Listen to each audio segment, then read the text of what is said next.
Morning, good morning, good morning. So as y'all can see, me and the Penster are out for a little play. Decided to come down to Devon, deepest, darkest West Country, for a little ride across the moors. It's nothing severe, we're not bringing a Kendall mint cake, mental mint cake. Get injured, dude, it's not worth it. We're just going to see what the countryside looks like. It's a bright morning, it's a bit misty, bit of nice moors weather for you.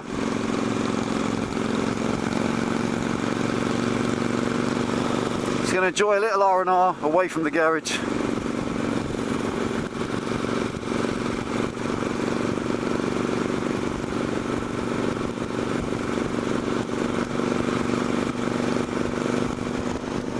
Here we go, 400 miles. 400 miles on the Triumph now. Slowly running it in, got 100 to go. First service is booked in for Saturday. And this is what?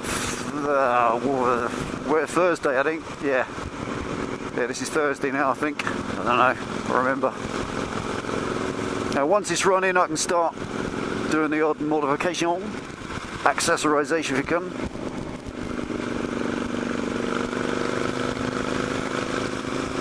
Just got to get it running first. But I must say, running in a new bike, it's a great privilege, it really is.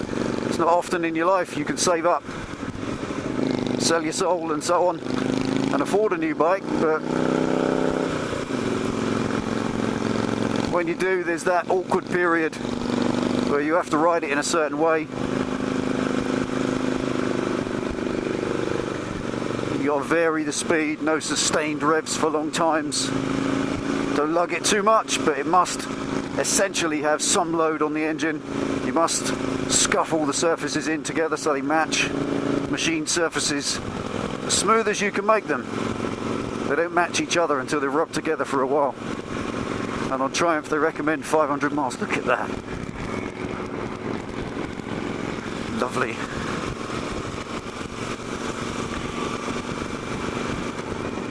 If you're watching in England, you've probably seen this kind of countryside, Wales, any of the moors, Lake District, Scotland, it's all over the place. But if you're watching in Arizona, California, this might be a bit new, so we thought we'd upload it. Different kind of countryside than you might be used to, and enjoy.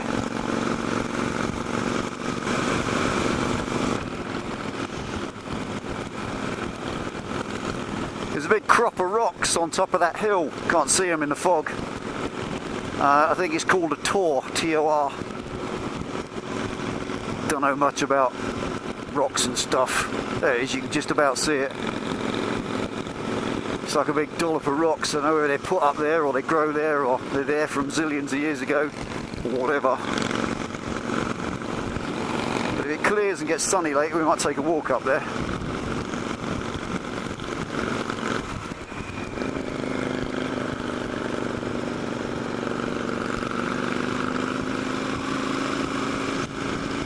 I love the ice cream vans at every parking spot. Good to see they've taken care of the essentials. We came this way yesterday and this was glorious sunshine. Didn't have the camera on, annoyingly. It was absolutely gorgeous.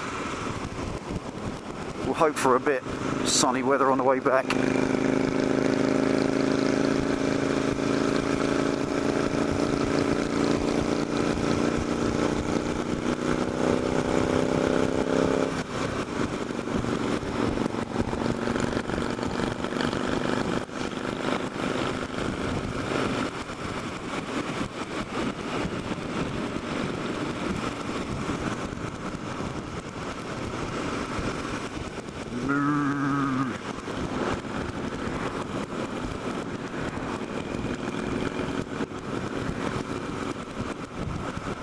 Another nice thing about the Triumph, there's a speed limit out here. Oh, sunshine, shadow. Go on, burn it off. Another good thing about the Triumph is there's a 40 limit on these roads, because obviously there's cows and stuff wandering about. and that's nice. Just chug along. Don't have to slow down, just chuck it around the bendy bits. If you can't hear the Triumph, that's because nor can I. It's got the embarrassing standard exhaust on still, which will be dealt with by the end of the year. The only exhaust I want is about 700 quid. So I've got to save up a bit for that. Oh, blue sky as well. That's more like it.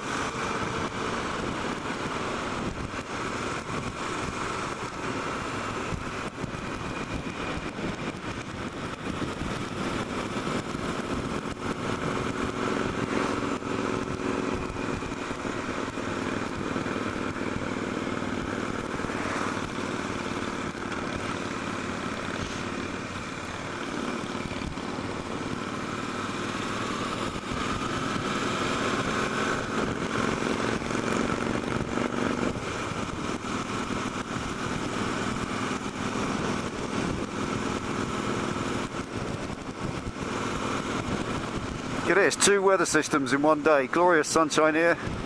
Looks like it's chucking it down over there.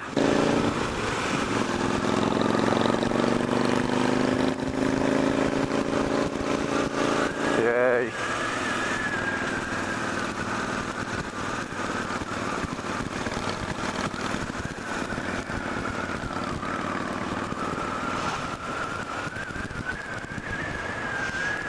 So this, folks, is Dartmoor. Dartmoor National Park. We just rented a cottage for a couple of nights just nearby, which means we can ride around without any luggage. Chucked it all at the cottage to just sleep over.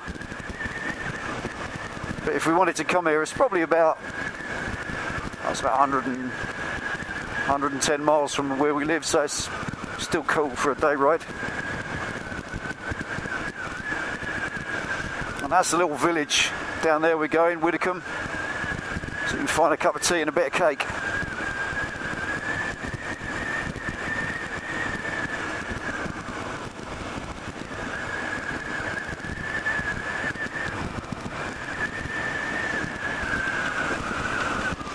There we go, Widdicombe in the moor.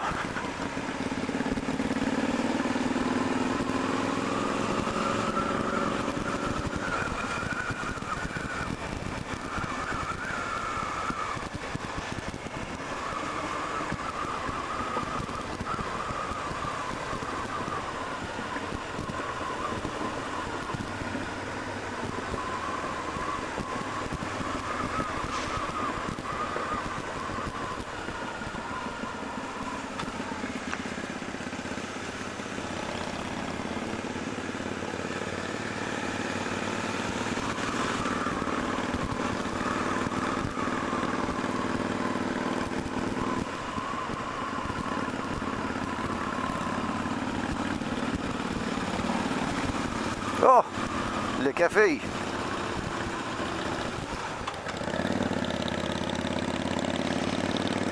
Excellent. There's a better one.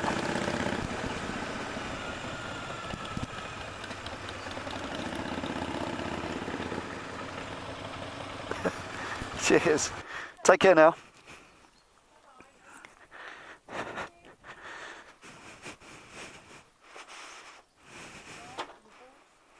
Reverse.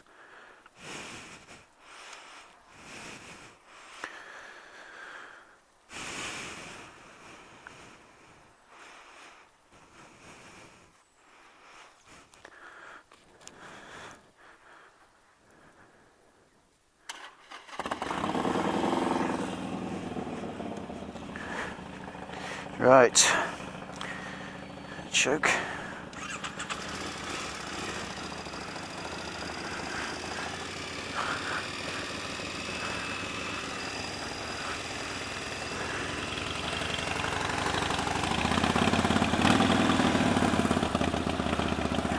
Cool down a bit.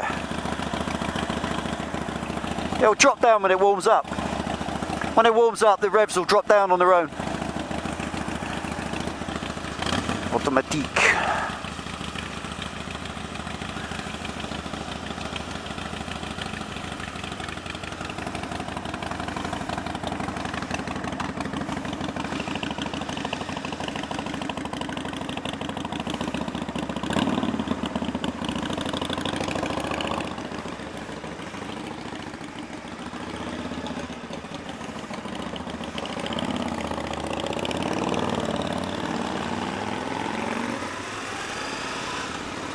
All right.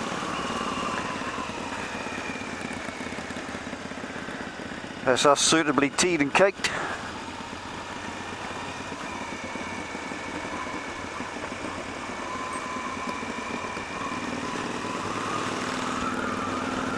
Let's see if the fog's cleared on the moor.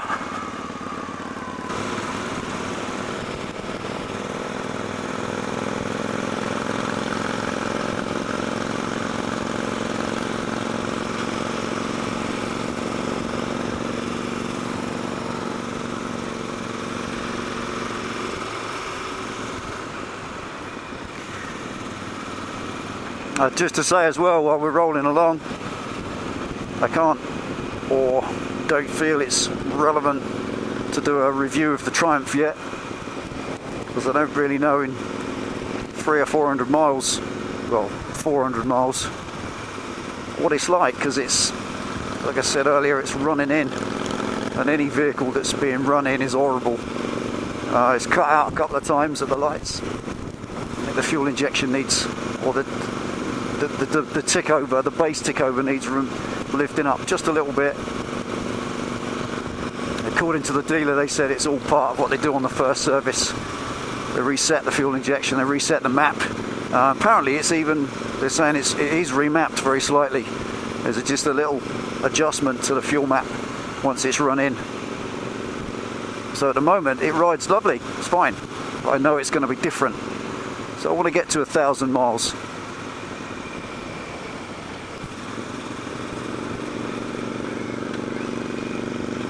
And then I think once it's done 1,000, I can give it the bejesus and see what it's capable of. Certainly right now, it's a very capable bike. It just pulls, it's extremely torquey, enormous grunt low down. It's got a 900cc twin, so it's going to have some grunt. It's going to be a luggy motor, but even not revving it above 4,000. And just taking it steady, just by twitching the throttle now and again when it's under load. What up, dude? You can tell it's urgent, instant, responsive. All the things a brand new bike these days should be in 2013, really. And carburetors are now a confirmed thing of the past, should I say.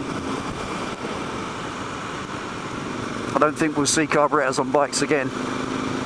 I know it's all to do with emissions, but to be honest, you don't have to faff around rejetting things.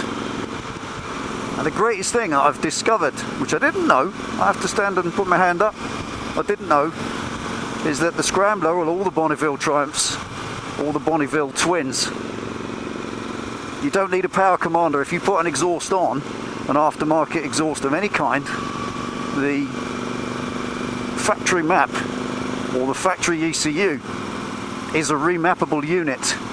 It's not got the usual sort of fixed menu that you get on your Harley or your Japanese bike. They know what people do. They build the bikes almost deliberately to be modified. They know that everyone's going to put an exhaust on it, as Harley Davidson know that everyone's going to put an exhaust on their Harley. Nobody rides on a standard exhaust unless under special circumstances or whatever. But because of that, with Harley you've got to go off and buy either the Pro Tuner or a Kitech or one of the V&H refuel mappers or something like that. Whatever, you've got to do something to it. Whereas with the Triumph, they seem to rather cleverly, they just make the ECU reprogrammable. So when I take this back, the dealer said that if you're going to buy the Arrow 2-in-1 exhaust, which I am, most definitely that is the only exhaust for these. It sounds glorious. Get another video going and look, Triumph Scrambler Arrow exhaust and listen to it. They are absolutely wonderful. Got an astonishingly handsome, deep, bassy bark to them, just exactly as they should have. And I think the pipe's been developed with Triumph together, Arrow and Triumph have worked together to develop that pipe to sound right and run right, look good, and that works quite well. The pipes are about £700. The full system's about £700, and these days that's about right. You buy a full system for your Suzuki Bandit these days, it's going to cost you at least that and some. But I guess the dealer I've used, Free Cross Motorcycles in Dorset, they'll give you 20% off because you bought the bike from them, so I think that's a fair deal, and they'll fit it free, which I like. Sounds good to me, because that includes remapping the ECU, and they just plug it into their laptop, reprogram it to run with the Arrow exhaust. Can be remapped to run with other exhausts like the Zard or the D&D slip-ons, whatever, because it's just a straight through map. I don't think it's product specific, the map that is. I think it just works on any open exhaust, and once they reset its general range, I think it then still has a range of adaptability. But I do like the Arrow, it looks the part. I think it's natural to want to change things and alter it and go your own way and not conform to the standard that everyone else does, but sometimes the reason everyone else does it is because it's good and it's right. Bit of rain now, so I'm probably going to go that way, I think, and it will probably take us about 3 months to amass the shekels to afford that. Something I can talk to you about with regard to the old Trumpet is the servicing. I was quite impressed when you go and take your Harley Davidson to Harley. They do 2 standards of service, the minor and major service. I think it's £250 at least, if not more, about £265. I've heard people say £269 even for the basic service, which honestly is an oil change, filter, and a full safety check. And I think £250 at sterling is a great deal of money for that sort of service, which has led to us making the videos on how to do it. I'm about to do Penny's iron very shortly. It's 200 miles to go before 5,000 miles, so we'll be doing that on a video. And I think the major service on Harley's £375 now, which is the critical fasteners check. And I think that's basically labour, because they go over a raft of nuts and bolts to check they're still tight. And I've got, if you get the manual, the 2-inch thick Harley Davidson manual, the list of fasteners to check and the torque wrench setting to which you set them is all in the book. You can do it yourself. It really is that simple. And £360, well, I think that's about the normal fee for the major service. But what I was going with this was the Triumph. They still charge, I think it's just a smidge under 300 for the major service on this, which is quite extensive. It's valve clearances and so on, which I think is good. I mean, remember, you don't do valve clearances on a Harley. They don't need doing. They're not, the bikes are designed blah blah blah, they have tappets and so on instead. But anyway, on this engine you do need the valve clearances done, albeit there's only 8 of them, not 16, but they are all included. Valve clearances, full service, all oils changed, chain cleaned, tightened, calipers stripped or taken off and cleaned. It really is a very extensive service. It's about 7 hours. I think £350 ain't bad really by today's standards, but you know, again, in the future when the warranty's out, I shall be doing it myself because I can't afford that all the time.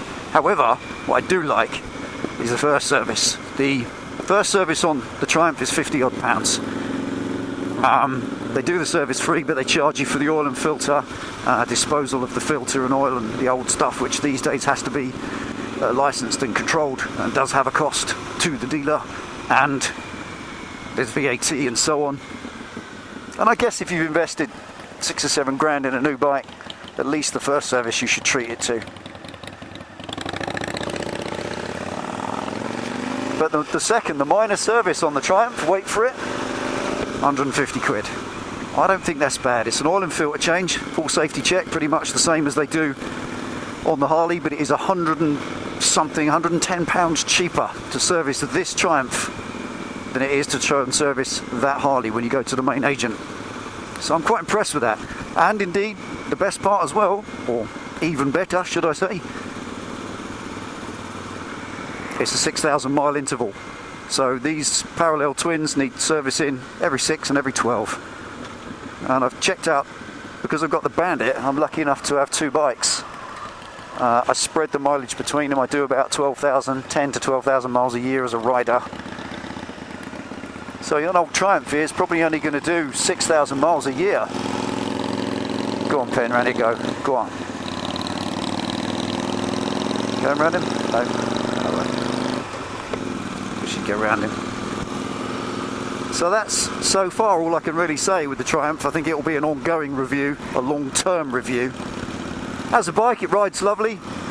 Doesn't weigh anything. Once you get it rolling, it's same. It's 30 kilos lighter than the Sportster, and but it is high because the Scrambler's 45, 50 mil higher suspension than a standard Bonneville, and a standard Bonneville's about 30 mil higher than that. I'm sitting right up in the air, and even still with all that higher centre of gravity, this thing's a fun bike to ride.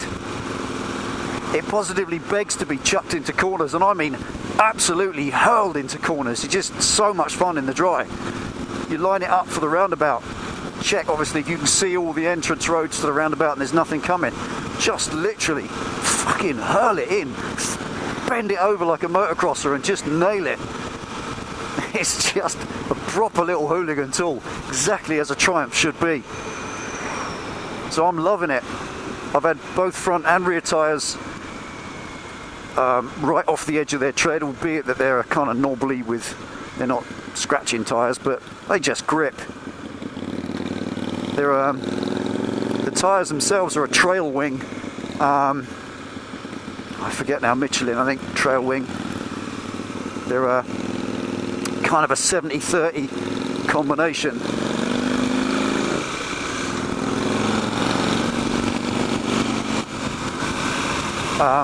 Sort of dual sport tyre, and I think the old Triumph is a dual sport bike. I know NC8's listening and he'll be shaking his head already going nah, but it is. The Scrambler is a dual sport bike. You can take it on the dirt. If you don't believe me, check on YouTube.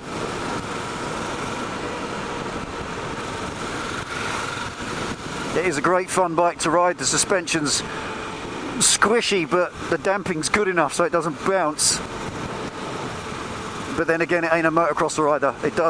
It's an excellent bike for all day. If you lived in the bush, if my brother lives in Oz, and I'm jealous of the fact that he's got terrain nearby to him where he can just go off-road. I mean, they have their national parks, you can't just go tearing up the bush, but you know, in Britain everywhere's tarmac. You really have to work hard to get your bike off on the dirt. And again, are you going to want to ride a £7 bike that you've just bought in all the dirt and slurry? Probably not, really, but there we are. It is a dual sport bike of sorts, and in my view, Triumph have done an amazing job so far.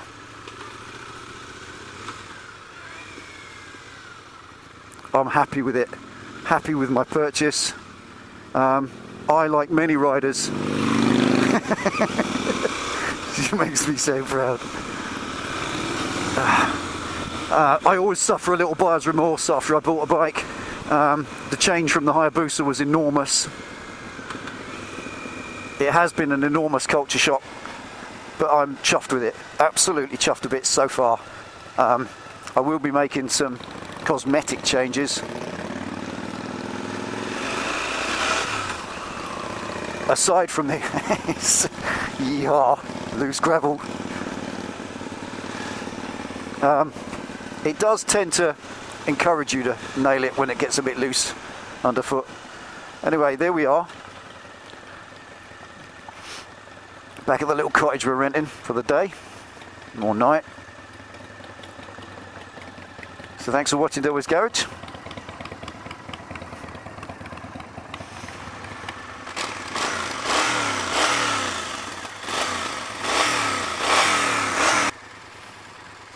Ride safe. See you next time.